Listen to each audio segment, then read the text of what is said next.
Good morning students. मैं Taruna Verma science mistress government girl senior secondary smart school model town तो पटियाला तो एक बारी फिर तुहाडे नाल वीडियो शेयर करन लगी हाँ। ये आपां लैसन स्टार्ट किया सी बिजली इलैक्ट्रिसिटी, उस लैसन का अगला पार्ट है। तो इस दे विच आपां पहला तो यही देखांगे पेज नंबर 225 है तुहाडे बुक दे विच कि बिजली सैल के की संकेत है।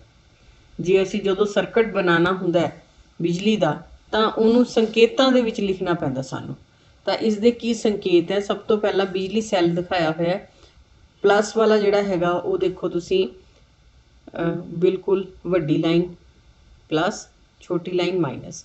जदों ये दस्सिया जांदा तो ये बन गया जी एक बिजली का सैल।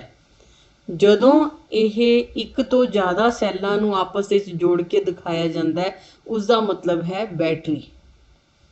तीसरा है जदों ये निशान होवे तो उसका मतलब है भी जिहड़ा स्विच या फिर जिहड़ा प्लग है वह लग्गिया नहीं होया, हजे सर्किट अधूरा है। ठीक है जी। तो जदों इस दे विच ये पॉइंट दिखाया गया तो उसका मतलब ये है, एक मिनट, तो उसका मतलब ये है कि इस दे विच हुण प्लग लगा दिता गया, चाबी लगा दी गई है, सर्किट पूरा हो गया या फिर आप स्विच ऑन करता। ओके जी। ये हुण है तारां दा जोड़, ये बिना जोड़ां तो तारां दी क्रॉसिंग, ये है बिजली का बल्ब इस तरह करके बनाया जाता है। प्रतिरोधक एवें जिगजैग दे नाल, रजिस्टेंस जिन्हों कहने असीं। उस तो बाद आ गया जी रियोस्टैट, जिस दे नाल रजिस्टेंस वधाई घटाई जाती है, उसनों इस तरह बनाया जाता है। ये एमीटर बनया हुआ निशान है एमीटर का, 20 वोल्ट मीटर का निशान है। ये आपां पहली वीडियो दे विच भी ये चीज़ कर ली सी। हुण बच्चों जिहड़ा इस दे विच आपां करन जा रहे हैं वैरी वैरी इंपॉर्टेंट, वो है ओहम का नियम। ओहम का नियम जिहड़ा है उस दे विच उसनूं समझण तो पहला, ओहम्स लॉ नूं समझण तो पहला असी एक सर्किट तैयार करांगे। ये तुहाडी किरिया भी है, स्कूल दे विच तुहानूं किरिया करवाई भी जाती है।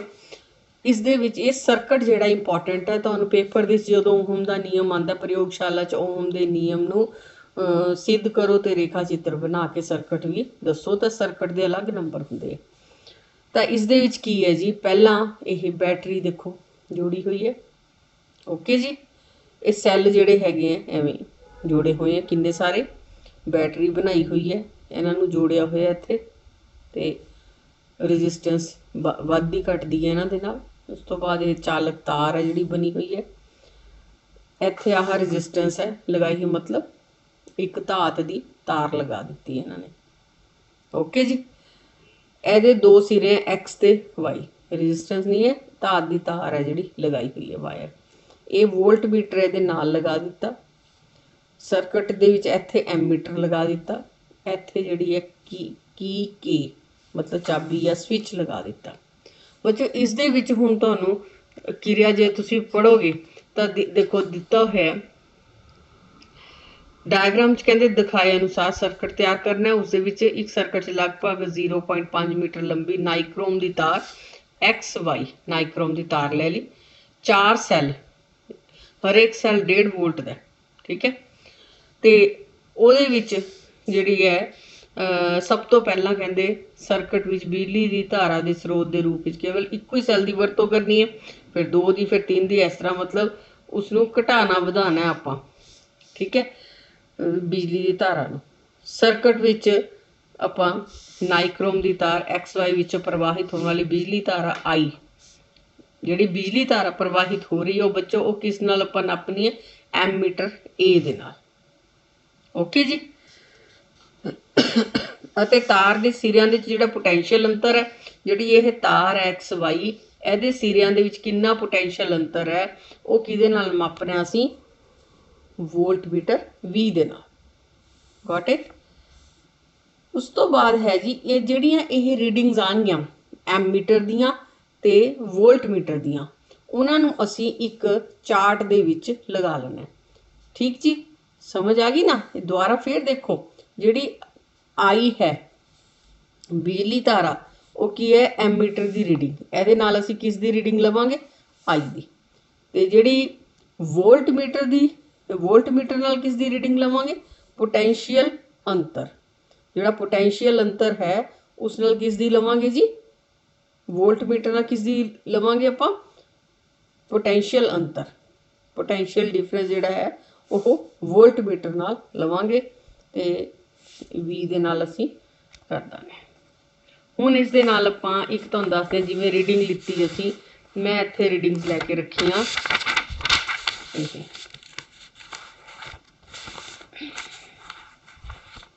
आ रीडिंग्स है जी अपने को, ये रीडिंग्स लैके मैं रखी हैं भी जे असी जिवें हुण सैलां नूं घटा लिया वधा लिया तो उस दे नाल जे जिहड़ा पोटेंशियल अंतर है वो 2.5 है तो इस जिहड़ी बिजली धारा लंघी वो 0.1।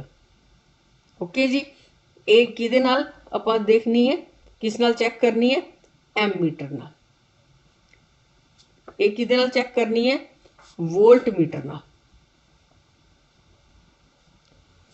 जे वोल्ट मीटर की रीडिंग 2.5 है तो एमीटर की रीडिंग मेरे को 0.1 आई। जदों इन्हां दा अनुपात लिता गया 2.5 बटा 0.1 लिता गया तो आंसर यह 25 आ गया।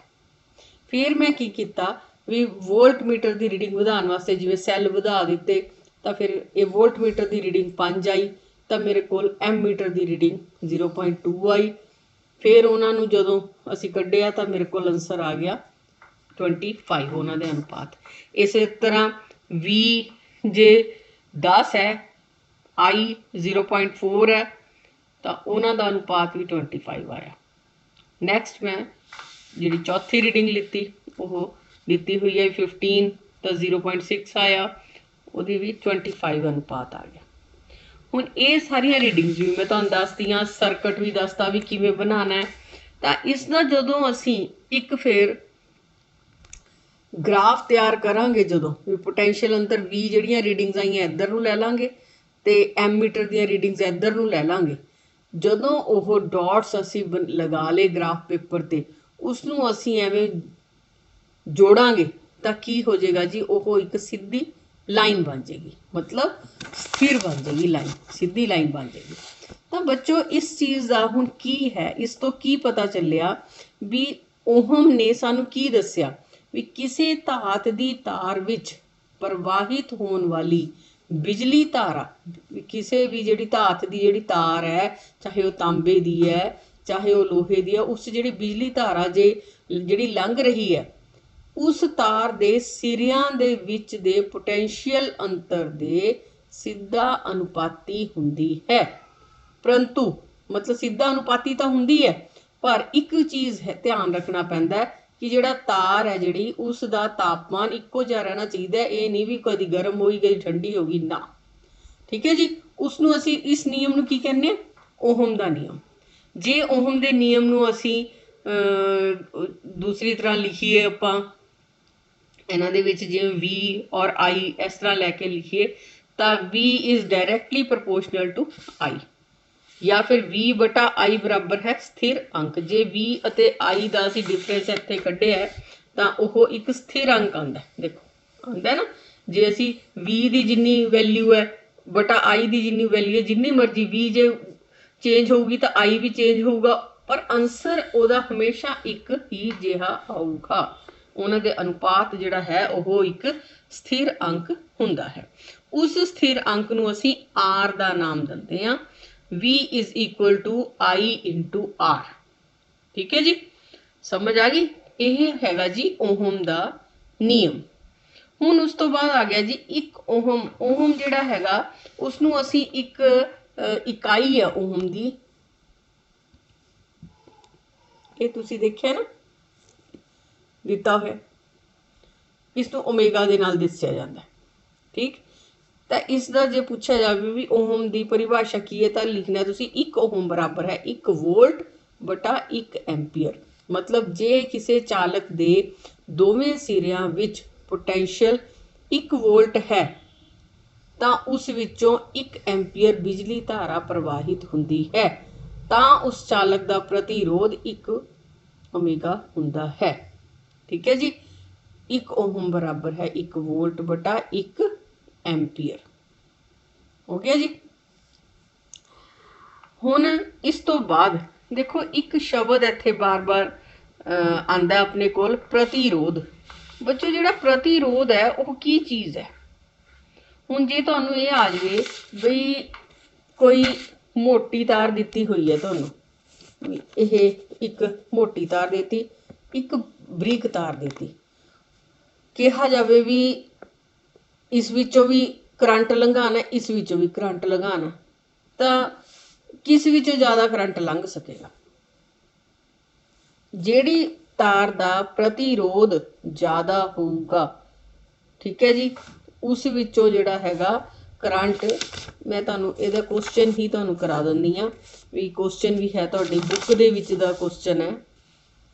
आ देखो एक क्वेश्चन है, समान पदार्थ दियां 2 तारां विच जेकर एक पतली ते दूजी मोटी होवे, इन्हां विचों किस विच बिजली धारा आसानी नाल प्रवाहित होएगी?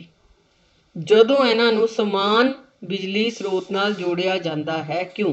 जे एक पतली तार ले ली, एक मोटी तार ले ली, उन्होंने इक्को जिहे उहदे नाल बिजली स्रोत नाल, मतलब जे इक्को जी बैटरी दे नाल जोड़िया जावे तां किस विचों बिजली धारा आसानी नाल लंघेगी ते क्यों? वो कहंदे भी जिहड़ा चालक तार दा प्रतिरोध है उस तार दी परिखेतर काट दे उल्ट अनुपाती हुंदा है। मतलब मोटी तार दा प्रतिरोध घट हुंदा ते पतली तार दा प्रतिरोध वध हुंदा। ठीक है जी। मोटी तार दा प्रतिरोध घट हुंदा, क्यों? क्योंकि जिहड़ा मोटा बंदा है ओह देखण नूं तां मोटा छेती हिल नहीं सकदा, छेती लड़ नहीं सकदा। जिहड़ा पतली तार दा प्रतिरोध दा मतलब हुंदा दूसरे नाल लड़ाई करनी कि असीं तैनूं ये काम करन नहीं देना। उहदे उल्ट जे इत्थे समझो आह बैटरी चों करंट है लंघण वाला, ਇਹਦੇ ਨਾਲ लड़ना है तो जिहड़ी मोटी तार है वो तो ਇੱਥੇ बैठी रहेगी, तो यह जिहड़ी अगे हो के लड़ेगी इस दे नाल, तो जब यह लड़दी नहीं इस दे नाल, बैठी हो रहिंदी है, ये समझ लो भी फिर इस चों करंट जिहड़ा है वो छेती लंघ जांदा आसानी दे नाल। जिहड़ी पतली तार है वो मतलब उस दे नाल लड़दी है, इस करके उस चों थोड़ा जिहा करंट जिहड़ा है, बिजली धारा जिहड़ी है वो औखी लंघदी है ते उसका प्रतिरोध वध हुंदा है। ते R is inversely proportional to 1/I। मोटी तार का प्रतिरोध पतली तार की तुलना विच घट होने के कारण उस विचों बिजली धारा का बहाव ज़्यादा हुंदा है, उस विचों बिजली धारा ज़्यादा लंघ सकती। ठीक है जी। प्रतिरोध मतलब भी मुकाबला करना। ओके जी, ये चीज़ समझ आ गई ना हुण तुहानूं?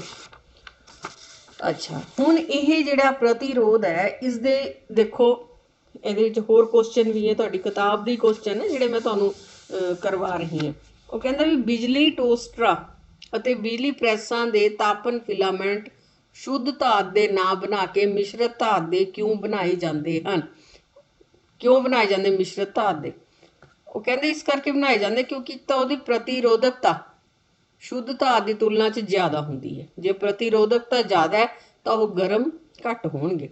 मिश्रत धात जिहड़ा हैगा वो उच्च ताप ते दहन नहीं हुंदा, मिश्रत धात ज़्यादा ताप सहन कर सकती है तो इसका पिघलाव दर्जा भी उच्चा होने करके छेती पिघलदी नहीं। ते दूसरा एक क्वेश्चन दिता है भी जे आयरन और मरकरी दिता है, इस चंगा चालक किहड़ा है? आयरन, लोहा चंगा चालक है करंट का, क्योंकि इसकी प्रतिरोधकता मरकरी के मुकाबले घट है। ठीक है जी। किहड़ा पदार्थ सब तो वधिया चालक है? चांदी, क्योंकि उसकी प्रतिरोधकता सब तो घट है। हुण इस तो बाद बच्चों एक इत्थे तुहाडी किताब दे विच भी दिता होया, मैं भी इत्थे बनाया भी हरेक उसकी ना चालक दी इत्थे कई चालकां दी, कई रोधकां दी ते कई एक मिश्रत धात की प्रतिरोधकता दी हुई है। हुण जिहदी प्रतिरोधकता घट होएगी उस विचों जिहड़ा है वह सब तो वधिया चालक होएगा। ठीक है जी। उस विचों करंट छेती लंघ सकेगा। जिहदी प्रतिरोधकता घट वध होएगी उस विचों, हाँ, ਜਿਹਦੀ ਪ੍ਰਤੀਰੋਧਕਤਾ ਸਭ ਤੋਂ ਘੱਟ ਹੋਏਗੀ ਉਸ ਵਿੱਚੋਂ ਜਿਹੜਾ ਹੈ ਉਹ ਸਭ ਤੋਂ ਵਧੀਆ ਚਾਲਕ ਹੋਏਗਾ। ਜਿਹਦੀ ਪ੍ਰਤੀਰੋਧਕਤਾ ਜ਼ਿਆਦਾ ਹੋਏਗੀ ਉਹ ਘੱਟ ਜਿਹੜਾ ਹੈਗਾ ਉਹ ਰੋਧਕ ਹੋਏਗਾ ਇੱਕ ਤਰ੍ਹਾਂ ਦਾ। ਜਿਵੇਂ ਸਿਲਵਰ 1.60 ਇੰਟੂ 10⁻⁻8। ਠੀਕ ਹੈ, ਇਹ ਵਧੀਆ ਚਾਲਕ ਹੈ। ਇੱਧਰ ਨੀਚੇ ਆ ਜੋ ਰਬੜ 10 ਦੀ ਸ਼ਕਤੀ 13 ਤੋਂ ਲੈ ਕੇ 10 ਦੀ ਸ਼ਕਤੀ 18 ਤੱਕ ਹੈ ਇਸ ਦੀ ਪ੍ਰਤੀਰੋਧਕਤਾ। ਹੁਣ ਤੁਸੀਂ ਦੇਖ ਲਓ ਤਾਂ ਹੀ ਇਹ ਜਿਹੜਾ ਹੈ ਰਬੜ ਦੇ ਦਸਤਾਨਿਆਂ ਚੋਂ ਕਰੰਟ ਨਹੀਂ ਲੰਘਦਾ, ਤਾਂ ਇਸ ਨੂੰ ਅਸੀਂ ਰੋਧਕ ਕਹਿ ਦਿੰਦੇ ਹਾਂ। ਜਿਹੜਾ ਨਾਈਕ੍ਰੋਮ ਹੈ ਉਹਦੀ ਪ੍ਰਤੀਰੋਧਕਤਾ ਹੈਗੀ 100 ਗੁਣਾ 10 ਦੀ ਸ਼ਕਤੀ -6। ਇਸੇ ਕਰਕੇ ਜਿਹੜਾ ਹੈ ਨਾਈਕ੍ਰੋਮ ਜਿਹੜਾ ਉਹਦੇ ਫਿਊਜ਼ ਲਗਾਉਣ ਲਈ ਜਾਂ ਜਿਹੜੇ ਬੱਲਬ ਹੈ ਉਹਨਾਂ ਦੇ ਵਿੱਚ ਫਿਲਾਮੈਂਟ ਲਈ ਇਹਨੂੰ ਵਰਤਿਆ ਜਾਂਦਾ ਹੈ। ਓਕੇ ਜੀ, ਇਹ ਅਸੀਂ ਓਹਮ ਦਾ ਨਿਯਮ ਕੀਤਾ ਤੇ ਪ੍ਰਤੀਰੋਧਕਤਾ ਬਾਰੇ ਗੱਲ ਕੀਤੀ।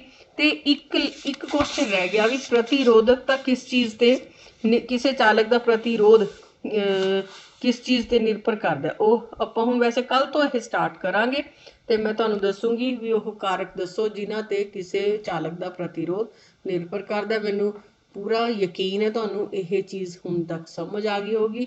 ਆਪਣੀ ਲੈਸਨ ਜ਼ਰੂਰ ਪੜ੍ਹੋ, ਬੁੱਕ ਜ਼ਰੂਰ ਸਾਹਮਣੇ ਰੱਖੋ। Thank you.